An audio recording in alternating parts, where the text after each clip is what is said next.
মাথাটা পায় না গভীর মনোযোগ বাজান আবেদন করে আল্লাহ তাদেরকে সাহায্য করেন।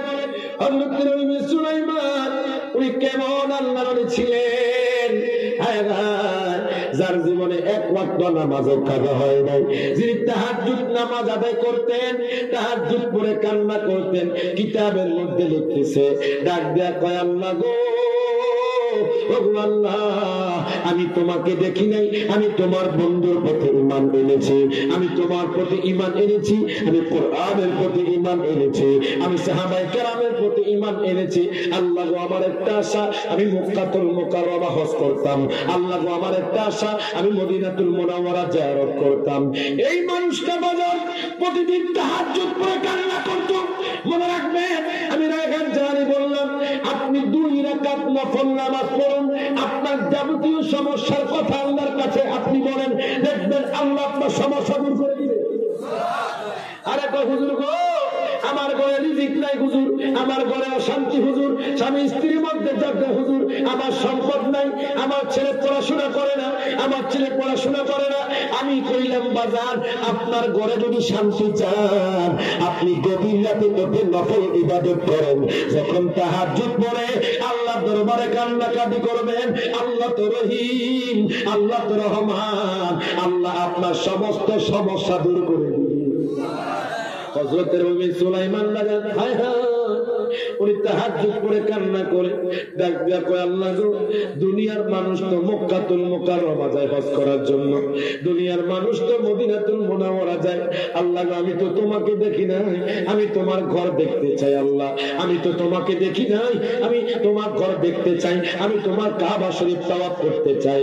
এরপর কয় আল্লাহ গো, আমি তো তোমার হাবিবকে দেখি নাই, আমি তোমার হাবিবের রওজা জিয়ারত করতে চাই।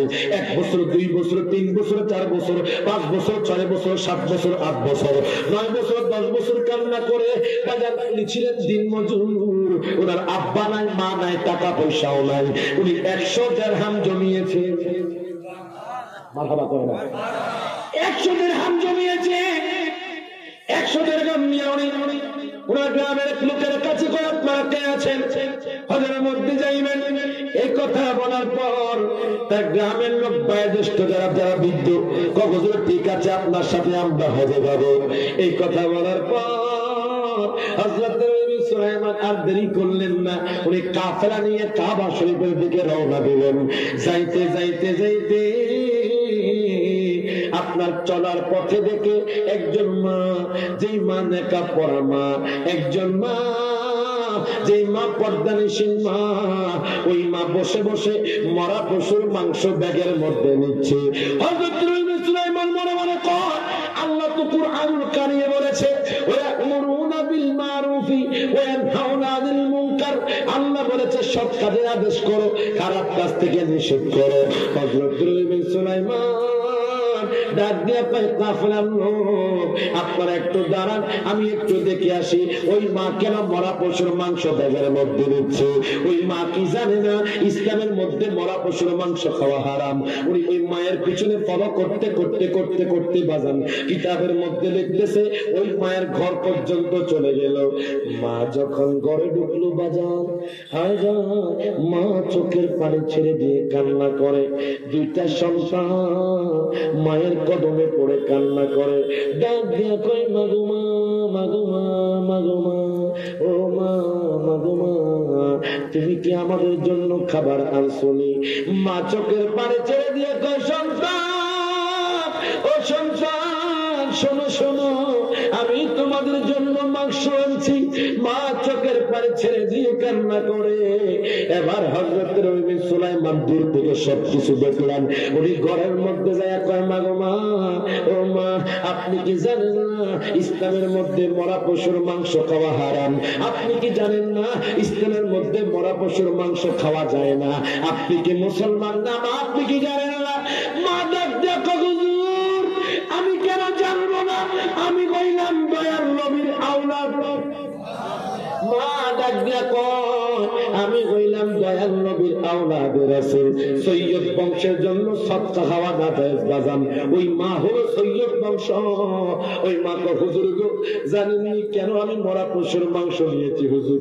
আমি কোন মানুষের কাছে হাত পাততে পারি না, কোন মানুষকে বলতে পারি না তোমরা আমাকে কিছু খাবার দাও হুজুর গো।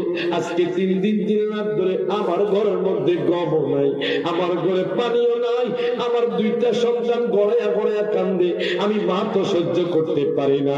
ও মা চোখের পানি ছেড়ে দিয়ে হুজুর আমি না পেরে ঘর থেকে বের হয়ে আমি মরা পশুর মাংস ঘরের মধ্যে আনছি। সুলাইমান চোখের পানি ছেড়ে দিয়ে কয় মা গো মা, ও মা আমি নিয়ত করেছিলাম আমি 100 দিরহাম নিয়ে মক্কাতুল মুকাররমা যাইব। মা গো মা, মা গো মা, এখন আমি নিয়ত করলাম আমি হজে যাব না, আমার হজের টাকা আপনাকে দান করে দিলাম। আমি আপনাকে হজের টাকা দান করে দিলাম।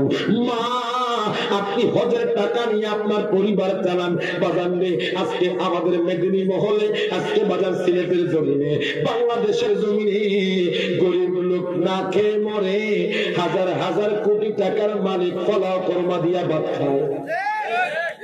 কথা বলে কথা বলে গরিব লোকের খবর নাই, এতিমদের খবর নাই, পাড়া প্রতিবেশীর খবর নাই, ইরবানের নেই।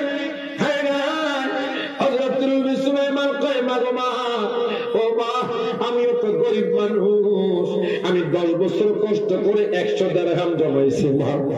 মা গো মা, আমার 100 দিরহাম আমি আপনাকে দান করে দিলাম মা। ও মা আপনি আপনার পরিবারের আহার জোটান। মা চোখের পানি ছেড়ে দিয়ে কয় আল্লাহ,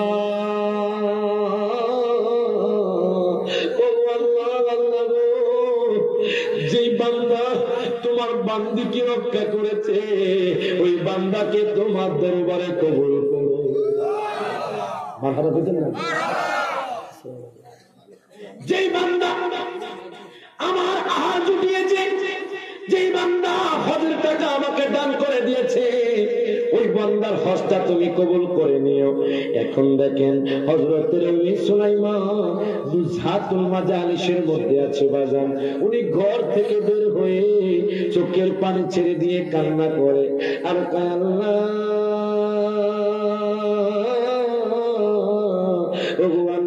আমি হজের জন্য নিয়ত করেছি আল্লাহ, আমি হজের টাকা আপনার নবীর আওলাদকে দিয়ে দিয়েছি। আল্লাহ গো তুমি আছো, তুমি আমার হজটা কবুল করো। এবার পাবে না ওই যে কাফেরার লোকের কাছে যাইয়া কয় কাফেরাবাসী আপনারা যান, আমি এই বছর হজের মধ্যে যাব না, আমি আর 2-4 বছর পরে হজ করব, আপনারা হজের মধ্যে চলে যান। তার গ্রামের লোক খেপে গেল, তার গ্রামের লোক রেগে গেল, ডাক দিয়া তো হুজুর আপনি তো সত্যবাদী হুজুর, হুজুর গো আপনি তো 5 ওয়াক্ত নামাজ জামাতের সাথে আদায় করেন, আপনি তো তাহাজ্জুদ আদায় করেন হুজুর, আপনি কইছেন আপনি আমাদের সাথে হজে যাবেন, এই জন্য আমরা রওনা হয়েছি। ও হুজুর আপনি কেন বলেন 2-4 বছর পরে হজ করব? এই কথা বলার পর তিনি চোখের পানি ছেড়ে দিয়ে আপনারা চলে যান, আপনারা আমার কষ্ট বুঝবেন না। এবার তার গ্রামের লোক, ওই হজ কাফেলার লোক যাইতে যাইতে যাইতে যাইতে বাজান যখন মক্কাতুল মুকাররমায় যখন বাবি জিবরিল নামক গেটের মধ্যে গেল, দেখতেছে তাদের আগে গিয়ে ওই লোকটা কাবা শরীফ তওয়াফ করে। মারহাবা বলেন না?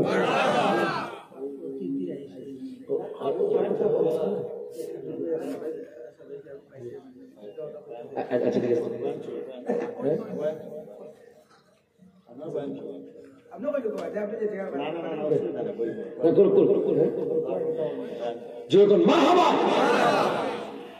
অতিথি আসছে, আসলে অতিথি আসলে সম্মান দিতে হয় বাজার।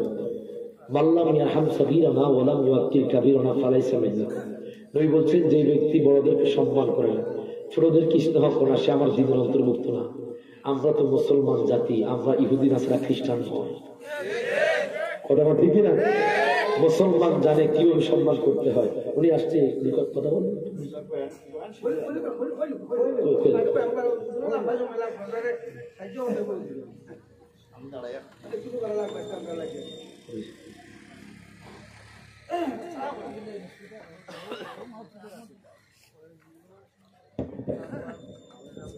আসসালামু আলাইকুম ওয়া রাহমাতুল্লাহি ওয়া বারাকাতুহু। মেদিনী মোহন নিদনপুর লতিফিয়া দাখিল মাদ্রাসা আজিমুস শান জলসার মুহতারাম সভাপতি, বিশিষ্ট আলিমে দ্বীন, সুললিত কণ্ঠে বয়ান পেশ করছেন হযরত মাওলানা সাহেব দামাত বারাকাতুহু। সম্মানিত মুরব্বিয়ানে কেরাম, যুবক বন্ধুগণ, আমি শুকরিয়া আদায় করছি আপনাদের সন্তান হিসাবে আমাকে এখানে দিয়েছেন, কিন্তু এটা আমি আদবি এক বয়ানের মধ্যে দিয়ে আরেকজনে আলোচনা করা কখনো ইয়ে না। এরপরেও কর্তৃপক্ষ আমাকে মহব্বত করে দিয়েছেন, হুজুর আমাকে খুব সুন্দর করে মাফ করে দিবেন। আমি আসলে কয়েকদিন আগে আল্লাহর বাড়ি গিয়েছিলাম, শবে মেরাজের সময় বাইতুল্লাহ ছিলাম, গত পরশুদিন আসছি।